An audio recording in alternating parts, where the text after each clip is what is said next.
오늘 하나님 주신 말씀은 에스겔서 47장 1절에서 12절까지의 말씀입니다. 약 1227페이지입니다. 에스겔 47장 1절에서 12절까지의 말씀을 제가 대표로 공독하겠습니다. 그가 나를 데리고 성전 문에 이르시니 성전의 앞면에 동쪽을 향하였는데 그 문지방 밑에서 물이 나와 동쪽으로 흐르다가 성전 오른쪽 제단 남쪽으로 흘러내리더라. 그가 또 나를 데리고 북문으로 나가서 바깥길로 꺾여 동쪽을 향한 바깥문에 이르시기로 즉 물이 그 오른쪽에서 스며 나오더라. 그 사람이 손에 줄을 잡고 동쪽으로 나아가며 천척을 측량한 후에 내게 그 물을 건너게 하시니 물이 발목에 오르더니 다시 천척을 측량하고 내게 물을 건너게 하시니 물이 무릎에 오르고 다시 천척을 측량하고 내게 물을 건너게 하시니 물이 허리에 오르고 다시 천척을 측량하시니 물이 내가 건너지 못할 강이 된지라. 그 물이 가득하여 헤엄칠 만한 물이요 사람이 능히 건너지 못할 강이더라. 그가 내게 이르시되 인자야 내가 이것을 보았느냐 하시고 나를 인도하여 강가로 돌아가게 하시기로 내가 돌아가니 강 좌우편에 나무가 심이 많더라. 그가 내게 이르시되 이 물이 동쪽으로 향하여 흘러 아라바로 내려가서 바다에 이르리니 이 흘러내리는 물로 그 바다의 물이 되살아나리라. 이 강물이 이르는 곳마다 번성하는 모든 생물이 살고 또 고기가 심이 많으리니 이 물이 흘러들어 강으로 바닷물이 되살아나겠고 이 강이 흐르는 각처의 모든 것이 살 것이며 또 이 강가에 어부가 설 것이니 엔기게에서부터 에네글라임까지 그물 치는 곳이 될 것이라.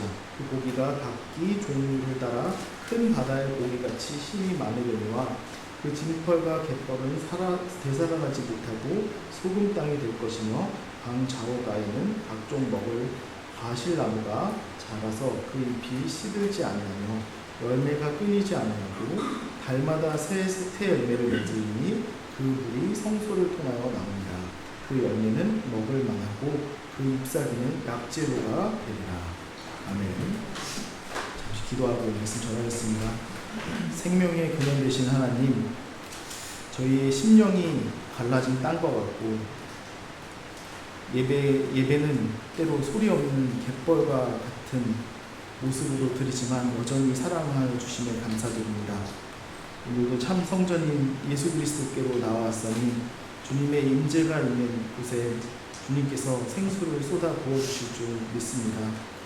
주님, 우리에게 목마른 심령을 이 시간 허락하시고 한 영혼도 헛되이 돌아가지 않도록 좀 붙잡아 주시옵소서.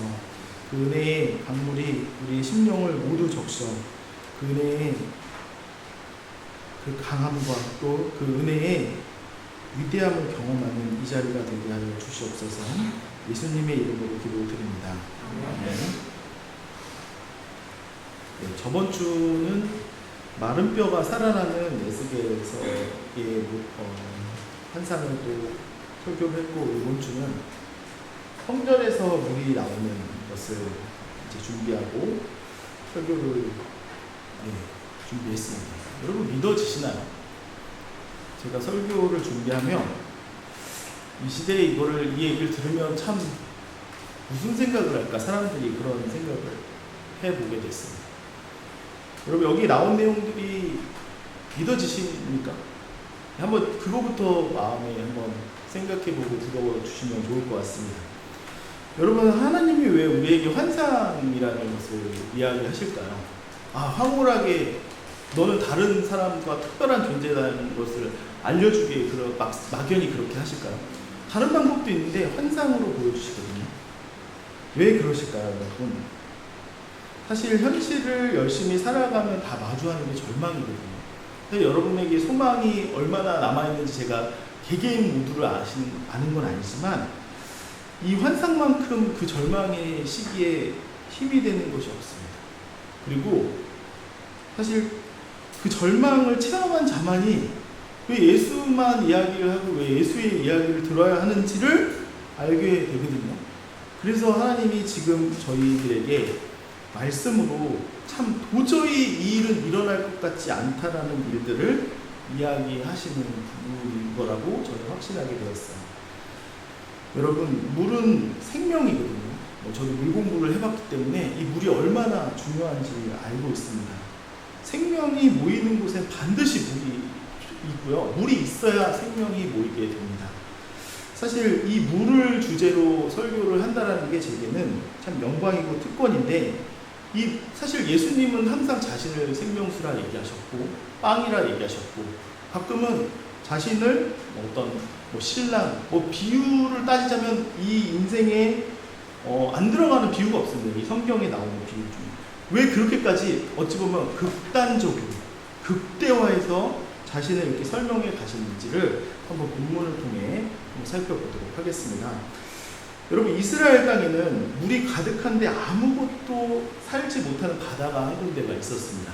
사람들은 그 바다를 죽음의 바다, 사해라고 불렀어요. 왜냐면 해수면보다 400m나 낮은, 지구에서 가장 낮은 자리에 있었으며 요단강물이 흘러 들어가기만 하고 흘러나오지 못하는 곳이 사해였습니다.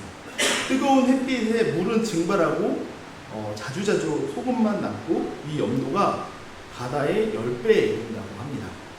물고기도 살 수 없고 물풀이 자라기도 어렵고, 사실 어부는 있으면 이상한 사람, 정신 나간 사람, 여기서 그물을 던졌다 그러면 여기 사람이 아니던지 정신이 나간 사람입니다.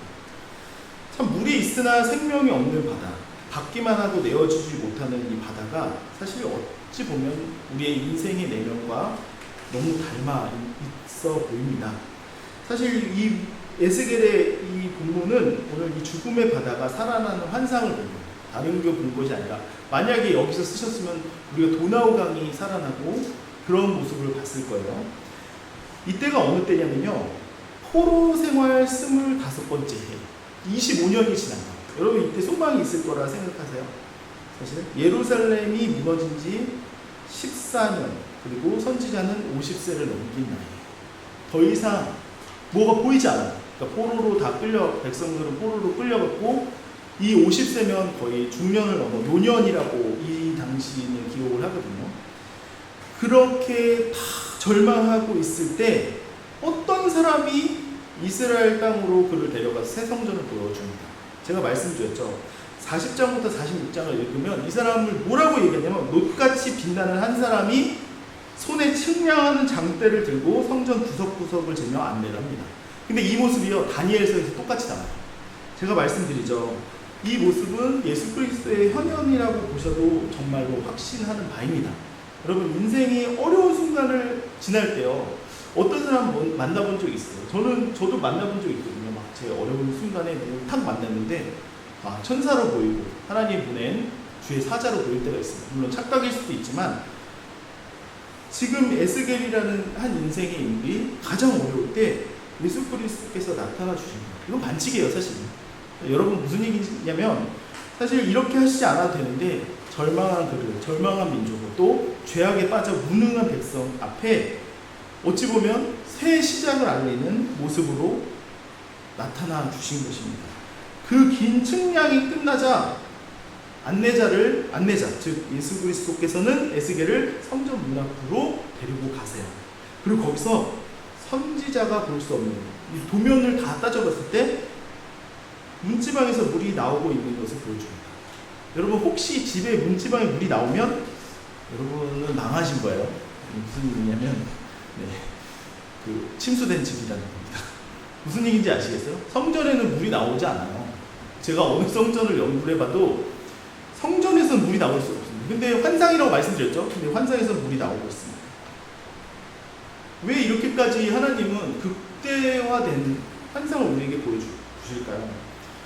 굳이 마른 뼈까지 소생시키시며 생기가 다 빠진 것들도, 또 인생도 살아나서 질서 있는 군대로 살아날 수 있다는 것을 보여주셨다면, 죽은 물과 같은 우리의 인생도 살아날 수 있다를 보여주시는 장면이 확신하기에 여러분에게 이 말씀 전해진다고 했습니다.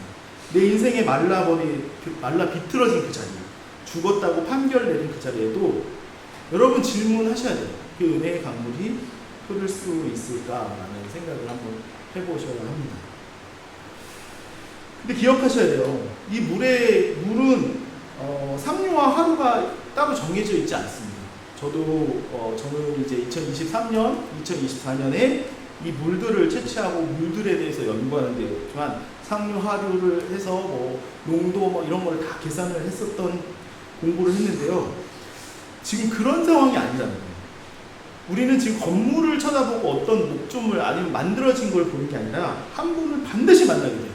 이 물이 흘러 500년 후에 이 물의 근원지 되시는 분이 이렇게 얘기하세요. 요한복음 7장 37절입니다. 누구든지 목마르거든 내게로 와서 마시라 라고 얘기하세요. 그러니까 이분이 흘리신 물을 자기가 흘렸다라고 선포를 하시며 이 물에 나는 주인공이라 얘기하시는 겁니다. 여러분, 에스겔서 47장은요 성전의 조감도가 아닙니다. 건축물이 아니에요. 여러분, 그리스도의 초상화입니다. 그리스도께서 어떻게 이 구비구비마다 인생에 나타나셔서 어려운 인생들을 도우실지 말씀하시는데, 여러분 꼭 한 가지를 생각하시면서 오늘 설교를 들어주세요. 이 강물이 내 인생에 흐를 수 있다. 과연 나는 그 대답을 할 수 있는지를 생각하시며 함께 은혜를 나누도록 하겠습니다. 물론 첫 번째입니다. 문지방 밑에서 스며나온 물이 건너지 못할 강처럼 크게 일어나게 됩니다. 여러분, 제가 1절을 잠시 제가 읽어드릴게요. 그가 나를 데리고 성전문에 이르시니 성전의 앞면이 동쪽을 향하였는데 그 문지방 밑에서 물이 나와 동쪽으로 흐르다가 성전 오른쪽 제단 남쪽으로 흘러 내리더라. 여러분, 이 문지방이라고 하는 건 뭐냐면 건물의 안과 밖을 자르는 경계선을 문지방이라고 얘기해요. 사실 건물의 밖은요 새 성전 밖일 것이고, 건물의 안쪽은 하나님의 임재가 있는 지성소 쪽 성전의 깊은 안쪽을 이야기합니다. 여러분, 제가 아무리 어디를 찾아봐도요 성전 건축물, 이 성경에 나오는 데서는 물이 나오는 데 위에다가 성전을 건축해라 라는 데가 없어요. 근데 왜 이렇게 하셨을까요? 굳이 이게 상관없을 수 있지만 몇 년 후는 이 오스트리아가 물 부족 국가가 된다고 합니다. 여러분, 제가 예언하는 게 아니라 이유는 이렇게 고온이 계속되면 빙하가 녹는 속도가 어느 속도보다 빠르기 때문에 이 빙하에 의존한 나라이기 때문에 그렇게 된다고 합니다. 여러분, 근데 이 물이 어디서 나오는 걸까요? 여러분, 이게 지금 우리가 한번 생각해 봐야 되는 거거든요. 어디서 그러니까 산이 거기 있어서 시온산이 있어서 물이 내려오는 게 아니에요. 성전의 위치가 그냥 덩그러니 어느 지대 위쪽에 있기 때문에 물이 나올 수 있는 구조가 아니라는 것입니다. 어떤 지류가 있어서 졸졸졸졸 물이 흐르는 게 아니라는 것입니다. 여기서 얘기하시는 게 하나님이 있어요.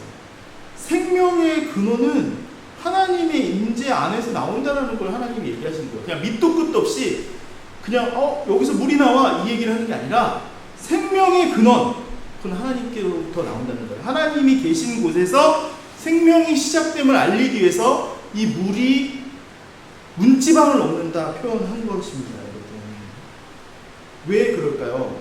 요한복음 1장 14절 많이 읽었던 말씀이 육신이 되어 우리 가운데 거하심에 우리가 그의 영광을 보니. 여러분, 생명이 흐르는 자리는 반드시 영광이 필요합니다. 영광이 있어야 그 생명이 흘러가며 이 하나님의 역사가 일어나는데, 제가 예전에도 얘기했듯이 거하심이라는 뜻이 장막을 치셨다, 성전 삼으셨다, 육신을 성전 삼으신 존재가 예수 그리스도신데 그 예수 그리스도 위에 영광이 임했다라는 이 의미거든요. 이 강의 발원지는 가리키는 방향이 어떤 목조 구조물 아니면 건축물 돌이 아니라 인격체인 거예요. 여러분, 그래서 문지방은 예수 그리스도일 수밖에 없습니다. 여러분, 왜 제가 이 얘기를 드리냐면 그분보다 더 상류에서 흐르는 물도 없고요, 그분을 거치지 않는 생명도 없기 때문이에요. 여러분이 성전 안에 있냐 없냐는 교인이냐 아니냐, 직분자냐 아니냐가 아니라요, 예수 안에 있냐 없냐로만 구분이 될 겁니다. 에스겔서는 그걸 얘기를 해주는 것입니다. 사랑하는 주의 백성 여러분, 기억하십시오. 여러분이 문지방이 예수 그리스도에 있는지, 그 예수 그리스도의 문지방 안에 있는지를 경험하셔야 이 은혜의 강줄기가 시작되는 데 있음을 경험하실 수 있습니다. 그리고 이 물이 지나가는 길을 보십시오. 물이요, 성전 오른쪽, 제단 남쪽으로 내려간대요. 이 말이 어려우시죠? 제가 쉽게 설명해 드리겠습니다. 이게 케데프, 이게 오른쪽이라고 쓰여져 있지만 히브리어로는 케데프라는 단어입니다. 이게 뭐냐면 사람의 어깨나 옆구리를 가리키는 말이에요. 건축 용어로는 측면이라는 것입니다. 근데 일부러 이렇게 썼다라는 것을 확정하게 됐어요.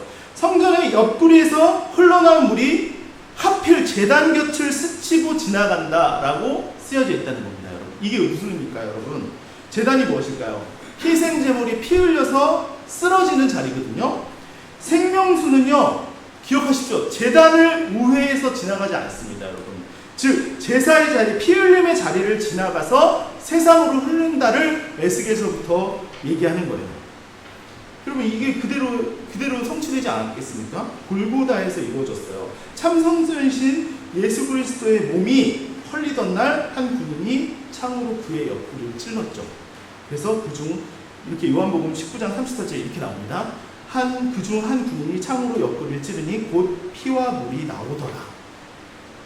성전의 옆구리, 케데프에서 물이 나왔다라는 것의 시작이 여기 즉 에스겔서에서 나오는 것입니다. 그냥 물도 아니라 물과 피입니다. 제단 곁을 지나던 에스겔의 강물은 어린 양이 친히 제물이 돼서 십자가에서 옆구리에서 터진 그 생수의 강이 여러분 우리 교회와 교인과 신분을 천국 시민이 될 수 있는 그 강의 근원지가 된 것입니다. 사랑하는 주의 백성 여러분, 이것을 꼭 기억하셔야 돼요. 제가 보면 이 시대에 가장 안타까운 사실은 이 생명수가 값없이 우리에게 왔다고 이게 굉장히 공짜라고 생각하시는데 착각 중에 착각이에요, 여러분. 이 발원지가 예수 그리스도가 이유 없이, 그러니까 본인의 이유가 아니라 죄인들을 위한 이유로 찔리신 옆구리라니까요, 여러분. 여러분 한번 생각해 보세요. 누군가의 인생을 대신 사는데 막 살 수 있다고요? 그 사람 미친 사람은요. 제가 볼 때는 미친 사람이에요. 예수 그리스도의 보혈과 능력으로 살아가는데 막 산다. 안 믿거나 모르겠습니다. 제가 그것까지 평가하지는 않겠습니다. 근데 진짜 의미를 알면 그렇게 살 수가 없어요. 여러분이 받는 그 한 모금 한 모금의 은혜와 여러 가지가 그리스도가 값없이 주십니다. 여러분 제가 얘기했죠. 저는 여기 비엔나 별로 좋아하지 않아요. 그러나 제가 여기서 살아가는 이유가 제가 누굴 만나도 한 가지 이유가 있거든요. 아버지의 목숨값과 바꾼 곳이에요. 제가 여기 처음 와서 설교한 딱 그날도 이렇게 얘기해 드렸죠. 저한테 값없이 떠나라 이야기해 주셨던 그 장면을 지금도 기억하며 하루하루를 살기 때문에 저는요 막 살 수 없어요. 절대로 막 살 수 없어요. 제가 무슨 어떤 결혼할 의지가 아니라 하물며 육신의 아버지에 대한 마음도 이러할진데 여러분 은혜를 받으면요 절대로 그 은혜를 낭비하면서 살아갈 수 없어요. 정말 은혜의 가치를 알면요. 꼭 기억하십시오. 여러분, 여러분이 살아가는 평안한 일상이 누군가의 대가의 지불로 이루어지고 있는 것임을 잊지 않으시는 복된 은혜 있으시길 주님의 이름으로 간절히 축원드립니다. 2절을 제가 읽겠습니다. 그가 또 나를 데리고 북문으로 나가서 바깥길로 돌아 동쪽을 향한 바깥문에 이르시기로 본즉 물이 그 오른쪽에서 스며 나오더라. 여러분 여기 스며 나오더라라는 단어가요 딱 구약에 한 번 나와요. 이게 의성어거든요. 어떤 소리냐면 물병 입구에서 여러분 요즘 이제 물 많이 마실 거니까 이 소리. 여러분 참 웃기지 않습니까? 한번 잘 생각해 보세요. 여러분 은혜가 어떻게 시작한다고 생각해요? 우리는 막 예수를 믿으면 짜잔 이런 은혜가 있을 거라고 생각하죠. 근데 이런 은혜밖에 없을 거예요. 처음에는 누구도 눈여겨보지 않는 곳에서 은혜가 시작함을 지금 2절은 우리에게 설명해 주고 있는 거예요. 어떻게 그렇게 졸졸졸 흐르는 물이 결론을 보세요. 바다를 살릴까요? 이 앞뒤가 안 맞지 않습니까? 전하는 저도 믿음으로만 전합니다. 앞뒤가 안 맞지 않습니까? 알프스에서 흐르는 그 몇 방울의 물이 여러분 저 지중해와 뭐 다 살린다. 물론 연관성은 있겠지만 믿어지시나요? 지금 그 얘기를 하는 것입니다. 여러분 근데 이것을 예수님께서 확증하신 이야기가 있어요. 천국을 겨자씨 한 알에 비유하셨죠. 이 겨자씨 보신 적 있어요? 여기다가 올려놓고 같이 보면 이 겨자씨는 없어진대요. 왜냐? 너무 작아서 내 콧구멍이 숨으로 없어진다고 합니다. 근데 그 나무가 자라서 마태복음 13장을 보면은 새들이 깃드는 나무가 된다고 하거든요. 근데 그 겨자씨 자체도 예수 그리스도의 모습이었다라는 것을 여러분 오늘 좀 기억해 보시면 좋을 것 같습니다. 하나님의 아들이 여관방 하나 없어서 쓰레기통에서 태어났다. 여러분 그 아이를 여러분 종교단체 신으로 믿고 살고 싶으십니까? 우린 대단한 이야기 막 박혁거세 박에서 나왔다 막 이렇게 하는 민족인데 막 알에서 태어나온 왕님 막 이렇게 얘기하는데요. 성경은 그것을 그 얘기를 하지 않고요. 영을통 그냥 거지도 거기서 태어나지 않는데 거기서 태어난 사람이 이 세상을 바꾼다고 얘기하니까 여러분 믿기겠습니까? 이게 은혜 아니면 믿기겠습니까? 그래서 사람들이 이야기하는 게 그거였어요. 요한복음 1장 46절 나사렛에서 무슨 선한 것이 날 수 있겠느냐. 여러분 다른 말로 해볼까요? 교회에서 어떻게 선한 것이 날 수 있겠냐, 신자에게서 어떻게 역사가 날 수 있겠냐, 다른 얘기가 아닙니다. 그리고 나서 그의 생애를 잠깐 한번 그려보십시오. 다닌 사람, 어부, 저 같으면은 회계사, 법리사, 법무사, CEO 이렇게 해서 12명 하지, 거지, 세리, 그 다음에 이름도 없는 자 12명을 데리고 다니시고 실패자처럼 십자가에서 돌아가셨어요.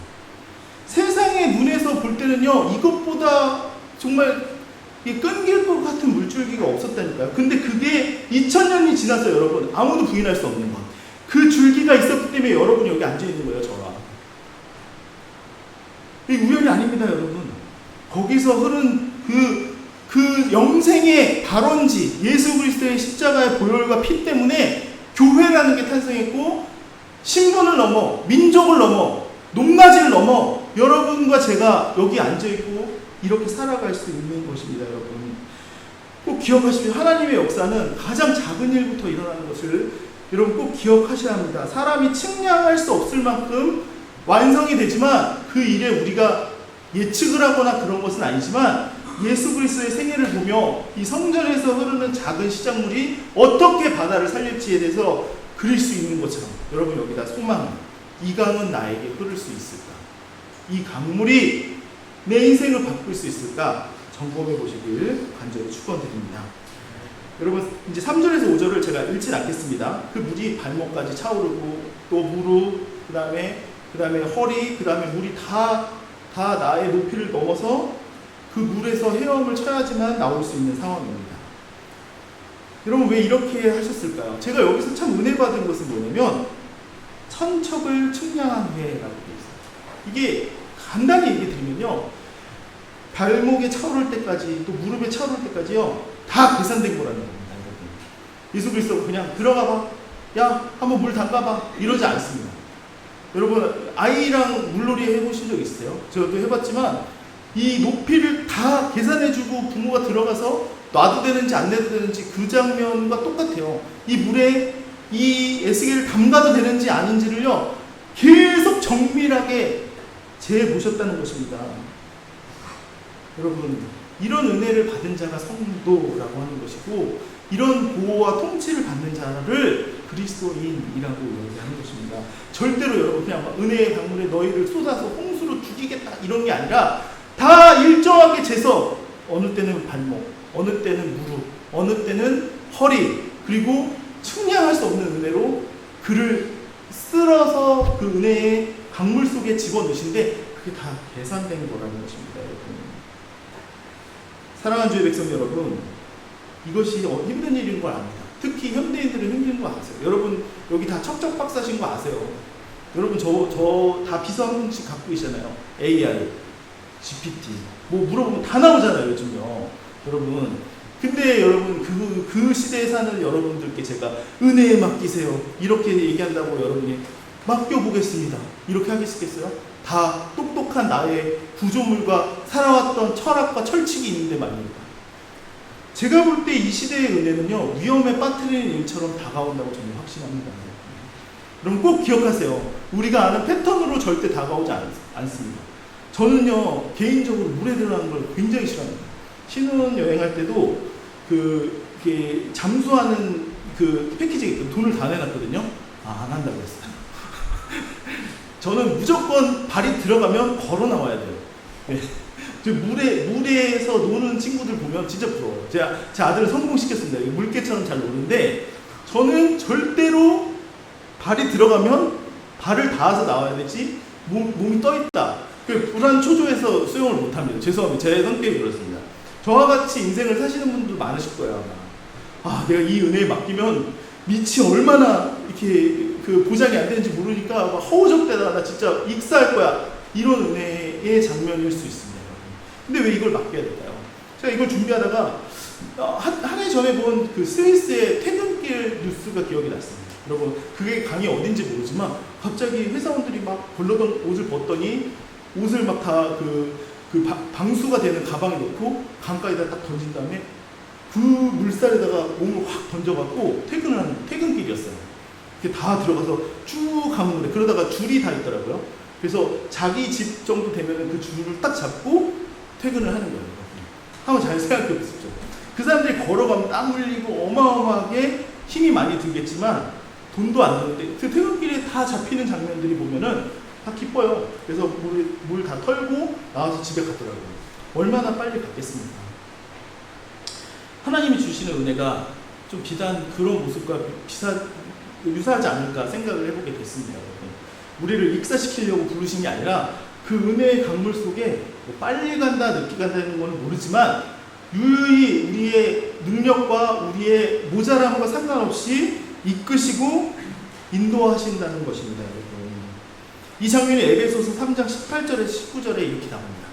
그 너비와 길이와 높이와 깊이가 어떠함을 깨달아 지식에 넘치는 그리스도의 사랑을 알고. 이게 문맥이 굉장히 안 맞는 거 아세요? 이런 거예요. 은혜 받는 작업을 굳이 말로 설명하면요 다 재보세요. 믿어도 돼요? 신뢰도 돼요? 뭐 해도 돼요? 근데 결론은 어떻게 되냐면 지식에 넘치는 그리스도의 사랑을 알게 된대요. 즉 측량할 수가 없게 된다는 거예요. 측량해보면 측량이 안 된다는 거예요. 근데 측량은 해보래요. 이게 말이 안 맞는 것처럼 보이시죠? 근데 은혜에 들어간 자는 이걸 이해합니다. 왜냐하면 그 은혜 위에 은혜가 더하여 우리의 삶이 이루어지는 것을 분명히 여러분 목격하실 것이기 때문입니다. 여러분 어느 신앙의 깊이를 걷고 계십니까? 여러분이 강물이 흐른다는 전제 조건 하에 나는 그냥 발목까지만 경험하는 은혜를 받고 싶어. 그러셔도 돼요. 그거는 여러분의 상황과 처지가 있기 때문에. 나는 무릎까지만 걷는 은혜를 경험하고 싶어. 나는 허리까지 오는 은혜를 경험하고 싶어. 다 다르겠죠. 다.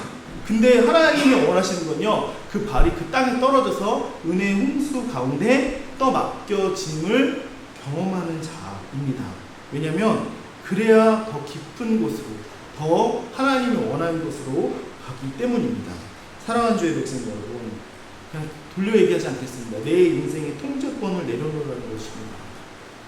어려운 거 알고 있습니다. 저도 그렇습니다.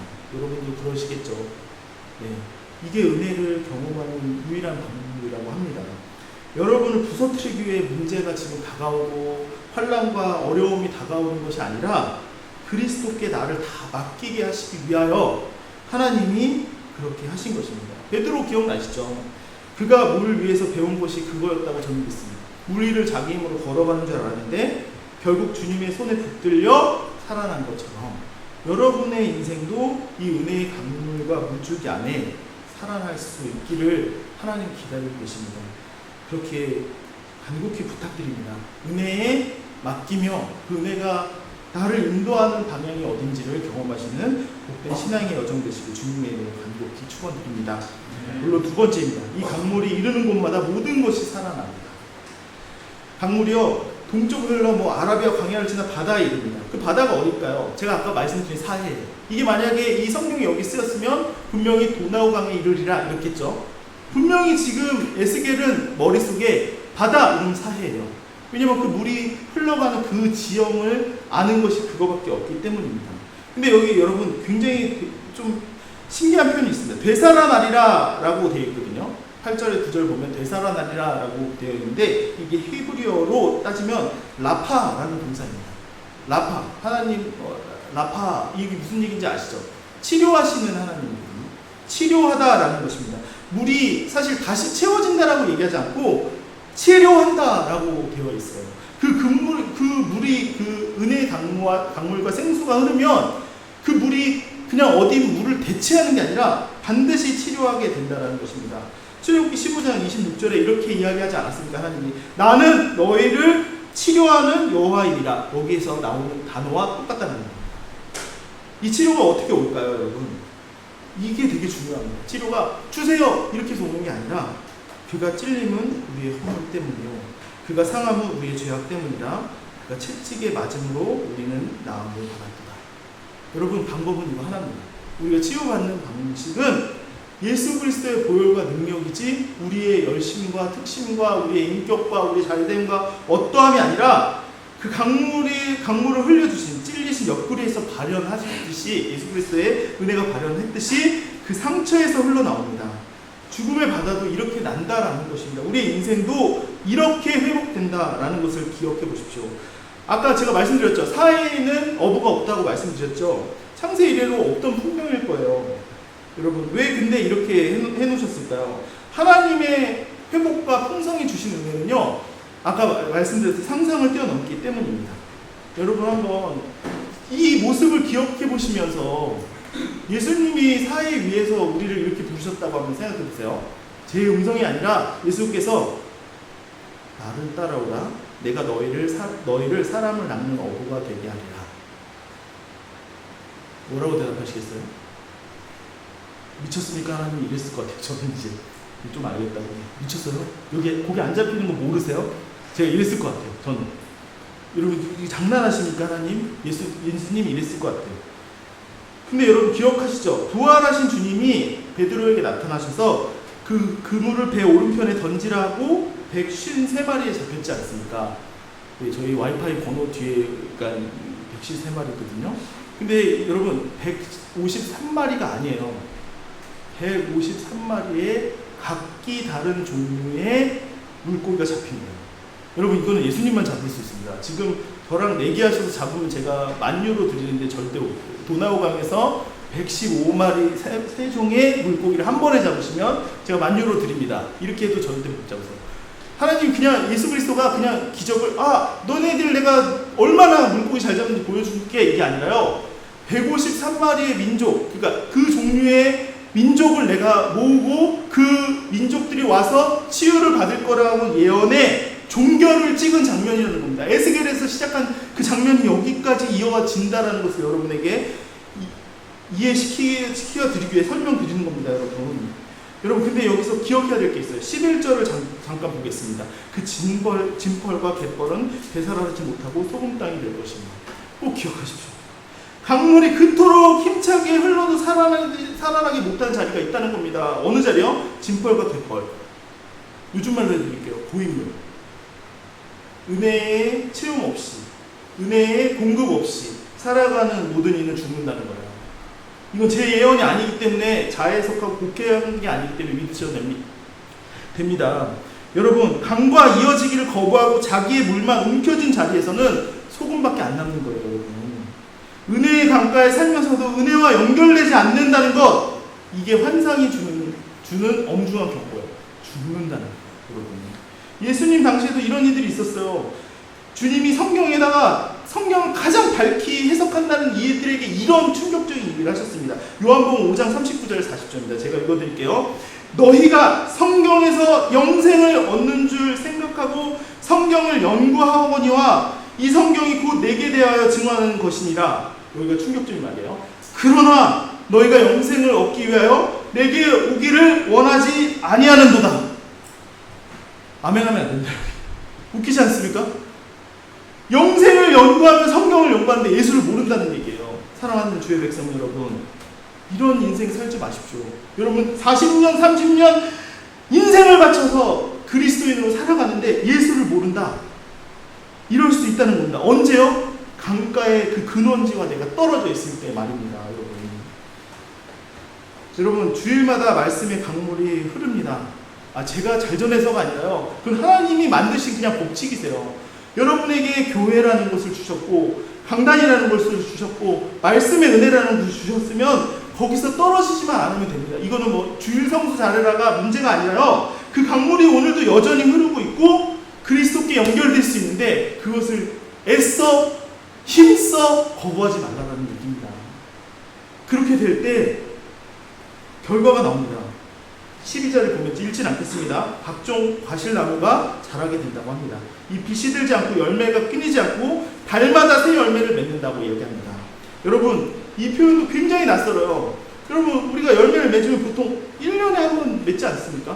물론 제가 농사를 안 접어서 조금 약간 지식이 부족함을 양해해 주시기 부탁드려요. 근데 달마다래요. 달마다. 이 비율이 뭘까요? 그 물이 성소를 통하여 나올 때 달마다 열매가 있다는 것입니다. 여러분, 여기 어디서 많이 들어본 말씀 아니세요? 시냇가에 심은 나무가 철을 따라 열매를 맺으며 그 잎사귀가 마르지 아니함 같으니 주야로 종일토록 주의 말씀을 묵상할 때. 그리고 또 여기 요한복음 15장에도 써 있습니다. 나는 포도나무여 너희는 가지라. 그가 내 안에 내가 그 안에 거하면 사람의 열매를 많이 맺나니 나를 떠나서는 너희가 아무것도 할 수 없습니다. 이건 예수님이 얘기하신 겁니다. 제가 지금 만드는 것이 아니라는 것을 꼭 기억하십시오. 성소의 물을 공급받는 나무에서 나오는 열매는 기적이 아니라 일상이 된다는 겁니다. 여러분, 열매를 맺으려 애쓰시기 전에, 나 이런 성과가 있어야 되기 전에 꼭 기억하십시오. 나는 내 마음에 지금 강물이 흐릅니다. 은혜의 강물이 흐르고 지금 예수 그리스도 안에 통치에 그의 붙잡힘에 붙들려 있는가를 꼭 점검하시는 주의 귀한 여정 되시길 주님의 이름으로 간절히 축원드립니다. 그때 여러분 잎사귀가 약재료가 된다고 합니다. 열매가요, 여러분의 열매가 있으면 반드시 하나님이 연결하시는 데가 어디냐면 병든이를 치료하는 데 여러분의 인생을 사용하신다는 겁니다. 강가의 나무는 자기를 위해서만 존재하지 않는다는 걸 꼭 기억하세요. 나 은혜 많이 받아서 이렇게 살아. 그거는 아니에요. 그 은혜가 분명히 공급받는다는 치유함을 다른 이에게 또 교회의 가정에 뿌려주고 또 상처를 싸매는 역할을 하게 된다고 합니다. 사랑하는 주의 백성 여러분, 여기까지 성숙하시고 살아가시며 기쁨 얻으시길 주님의 이름으로 간절히 축원드립니다. 이제 결론을 맺으랍니다. 참 맺기가 힘든데 이 에스겔의 성전은 한 번도 지어진 적이 없습니다. 이러보니까 사기꾼 같죠? 그렇게 다 환상 설명해놓고 이 성전은 지어진 적이 없습니다. 제가 예전에 한번 친구랑 북한에 콘도를 살 뻔했거든요. 그러니까 스팸 전화를 받아서 여기 금강산에 콘도가 있으니 한 달에 15만 원만 내면 됩니다. 중국에서 전화가 왔어요. 그런 얘기가 아니라는 겁니다. 제가 지금 그 얘기가 아니라는 겁니다. 뻥을 치려고 이 환상이 존재했던 게 아니라요. 포로에서 돌아온 스룹바벨의 성전, 헤롯이 46년 동안 확장한 성전에도 문지방 밑에서 물이 흘러나왔던 기록은 문자적으로 한 번도 없었습니다. 그럼 이게 성취가 안 됐을까요? 아닙니다. 500년이 지난 어느 날 예루살렘 성전들에서 예수님이 이렇게 얘기하셨어요. 너희가 이 성전을 헐라. 내가 사흘 동안에 일으키리라. 그리고 예수는 성전된 자기 육체를 가르쳐 말씀하신 것이라. 요한복음 2장 19절부터 21절에 이렇게 써 있어요. 어떻게 해놓으셨다고요? 이 환상을요, 더 세계 만방으로 건축물이 아닌 사람과 교회로 만드신 장면이 이 장면입니다. 자신을 십자가에 매달아 물과 피를 쏟아 모든 일을 성전 삼으신 사건이 정말 놀랍고 충격적인 일입니다. 요한복음 7장 37절에 39절이 이 이야기를 해요. 명절 끝날 곧 큰 날에 예수께서 와서 외쳐 이르시되 누구든지 목마르거든 내게로 와서 마시라. 나를 믿는 자는 성경의 이름과 같이 그 배에서 생수의 강이 흘러나오리라 하시니 이는 그를 믿는 자들이 받을 성령을 가르쳐 말씀하시는 것이라. 여러분, 이때가 언제냐면 주석가들에 의하면 초막절 마지막 날이에요.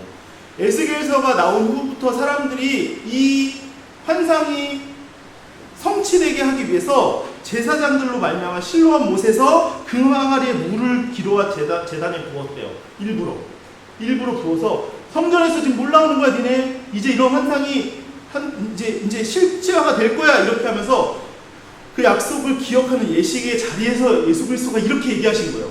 그럴 필요 없어. 이제 나를 믿으면 너희의 배에서 생수의 강이 흘러나올 거야. 나로 인해서, 즉 예수로 인해 그 강물이 넘쳐 흐를 거야 라고 이야기한 장면이라는 것입니다. 여러분. 즉 예수로 인해서 모든 게 성취되는데 건물을 쳐다보거나 현상을 쳐다보면 아무것도 이룩된 게 없다는 것입니다. 이렇게 해서 요한복음이 계속 이어지죠. 수가성이에요. 어떻게 되죠? 물 길르러 왔다. 사해처럼 망가진 인생이 물 길르러 왔다가 물동이를 버리고 많은 사람들을 전도한 장면. 또한 인생의 근원, 그리스도의 샘의 근원을 만나서 그가 전도자로 변했던 장면이 에스겔에서 본 환상이 한 사람의 인생에서, 여러분의 인생에서, 여러분이 걸어가는 모든 길목에서 그대로 벌어진다는 것입니다. 그리고 이게 끝이 아닙니다. 요한계시록이 이것을 하는 장면이 여기 있습니다. 계시록 22장 1절에서 2절 제가 읽겠습니다. 또 그가 수정같이 맑은 생명수의 강을 내게 보이니 하나님과 및 어린 양의 보좌로부터 나와서 길 가운데로 흐르더라. 강 좌우에 생명나무가 있어 12가지 열매를 맺되 달마다 그 열매를 맺고 그 나무 잎사귀들은 만국을 치료하기 위하여 있더라. 아멘. 아직 완성되지 않았다는 겁니다. 여러분 우리가 보이지 않는다는 거예요. 지금 강 좌우에 달마다 열매 맺는 생명나무가 이제 한 민족이 아니라 만국을 치료한다고 합니다. 에스겔에서는 그냥 한 민족, 우리 집단, 우리의 어떤 공동체였는데 이제 하나님이 큰 뜻을 품고 세계의 열방과 만국을 치료한다고 약속을 정하시고 그 시간을 맞춰 재림하신다. 몰라요 언제 오실지. 재림하신다는 것입니다.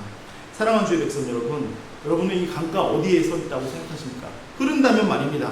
이 강은 죽은 뒤에 만나는 강이 아니라 그리스도를 믿는 여러분이 지금 믿고 경험할 수 있고 이 넘치는 은혜에 대해서 증언하고 증거할 수 있는 이야기입니다. 강물은 원래 여러분 내가 결정해서 흐르게 하고 말게 하는 게 아니라 그곳에 서 있으면 됩니다. 여러분 어디 서 있는지 꼭 기억하십시오. 여러분 사회의 인생을 사시겠습니까? 여러분 인생 다 지나는데 소금 기둥처럼 남는 인생처럼 하시겠습니까? 아니면 짐벌과 갯벌처럼 은혜에 살면서 메말라 비틀어져 고인물처럼 살아가시겠습니까? 그게 아니시면 여러분 그 은혜의 문지방을 여시는 날이 되기를 부탁드립니다. 오늘 한 절만 읽고 제가 설교를 마무리하겠습니다. 요한계시록 22장 17절 이렇게 얘기합니다. 성령과 신부가 말씀하시기를 오라 하시는도다. 듣는 자도 오라 할 것이요 목마른 자도 올 것이요 또 원하는 자는 값없이 생수를 받으라. 아멘. 여러분 여기 조건 누굴 부르셨냐면요, 듣고 싶어하는 자 오래요, 목마른 자 오래요, 원하는 자 오래요. 여기 가격이 필요할까요? 누가 지금 거부한다고요? 나입니다. 잘 생각해보세요. 누구 때문에 내가 은혜를 못 받고 누구 때문에 뭐 일이 안 된다는 게 아니라 지금 내가 이 열망이 없다는 것이죠. 사랑하는 주의 백성 여러분, 편안한 설교 저는 하고 싶지 않고요, 하지도 않을 건데 부탁드려요. 목마르시길 부탁드립니다. 제 인생을 위해 얘기 드리는 게 아니라 여러분이 인생을 갈급하며 찾고 찾는 그 성공의 근원지, 또 정말 열망의 근원지가 예수 그리스도 안이 되시길 주님의 이름으로 간절히 축원드립니다. 한 명도 이 사회와 같은 인생을 살리지 못한 케이스가 주님 안에서는 없습니다. 그렇게 여러분의 영생수가 여러분의 인생을 가장 넉넉히 채우며 넘쳐나는 은혜로 많은 이들을 치유하며 살아가시는 역사 있으시길 주님의 이름으로 간절히 축원드립니다. 기도하겠습니다. 성소로부터 생명의 강을 흘러보내시는 하나님 아버지, 오늘 죽음의 바다가 살아나는 환상을 저희에게 보여주시니 감사드립니다. 저희 안에 오래 고여있던 짐펄과 갯펄을 주님 앞에 내려놓습니다. 받기만 하고 흘려보내지 못한 사해와 같은 마음을 용서하여 주시옵소서. 발목에 물에서 머뭇거리던 저희를 더 깊은 곳으로 이끄시고 무릎으로 허리로 마침내 저희의 계산과 통제를 내려놓는 은혜의 강물에 온전히 잠기도록 인도하여 주시옵소서. 십자가의 옆구리를 여시고 피와 물을 쏟으신 주님, 그 생명수가 저희 심령의 문지방을 지나 가정과 일터와 이 도시의 메마른 자리까지 흘러갈 수 있도록 저희에게 기회를 주시옵소서. 그리하여 저희 근처에 생긴 강가로 인해 나무가 세워져서 달마다 새 열매를 맺으며 그 잎사귀로 상한 자들을 싸매며 위로하는 공동체가 되게 좀 도와주시옵소서. 우리의 유일한 생수의 근원 되신 주 예수 그리스도의 이름으로 기도드립니다. 아멘. 찬송가 180